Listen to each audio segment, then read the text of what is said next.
মধ্যপ্রাচ্যের আকাশে একের পর এক মার্কিন মিসাইলের আলো। রাতভর ইরানের মাটিতে একের পর এক এমন ভয়াবহ বিমান হামলা চলে। বাদ যায়নি হরমুজ প্রণালীও। আতঙ্ক আর মৃত্যুর মুখোমুখি দাঁড়িয়ে আরও একটি ভয়াবহ রাত কাটালেন ইরানের দক্ষিণাঞ্চলের মানুষ।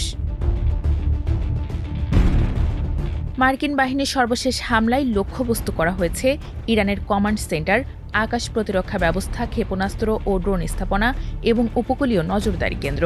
যুক্তরাষ্ট্রের সেন্ট্রাল কমান্ড বা সেন্টকম জানিয়েছে তাদের এই অভিযান সফলভাবে সম্পন্ন হয়েছে।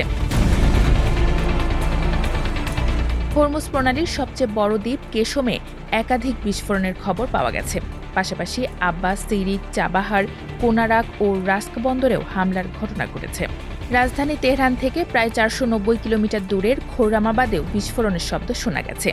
পরিস্থিতির কারণে আকাশ প্রতিরক্ষা ব্যবস্থা সক্রিয় করেছে ইরান।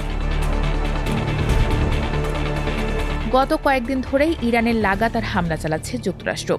এতে দেশটিতে অন্তত ৩৫ জন নিহত এবং ৩ শতাধিক লোকের আহত হওয়ার তথ্য জানিয়েছে ইরানের স্বাস্থ্য মন্ত্রণালয়। এদিকে ইরানের ইসলামী বিপ্লবী গার্ড বাহিনী বা আইআরজিসি দাবি করেছে দক্ষিণ পশ্চিমাঞ্চলের আন্দিমেস্ক শহরের আকাশে একটি মার্কিন MQ-9 ড্রোন শনাক্ত করে ভূপাতিত করা হয়েছে। এর পাল্টা জবাবে ইরান, জর্ডান ও কুয়েতে হামলা চালিয়েছে। ইরান বলছে তারা জর্ডানের আজরাক সামরিক ঘাঁটিতে মার্কিন বাহিনীর যোগাযোগ ব্যবস্থা এবং জ্বালানি সংরক্ষণাগার লক্ষ্য করে হামলা চালিয়েছে। অন্যদিকে কুয়েতের আলী আল সালেম বিমান ঘাঁটিতে থাকা মার্কিন সেনাদের সমাবেশস্থল ও রাডার ব্যবস্থার কাছে হামলা চালানো হয়েছে।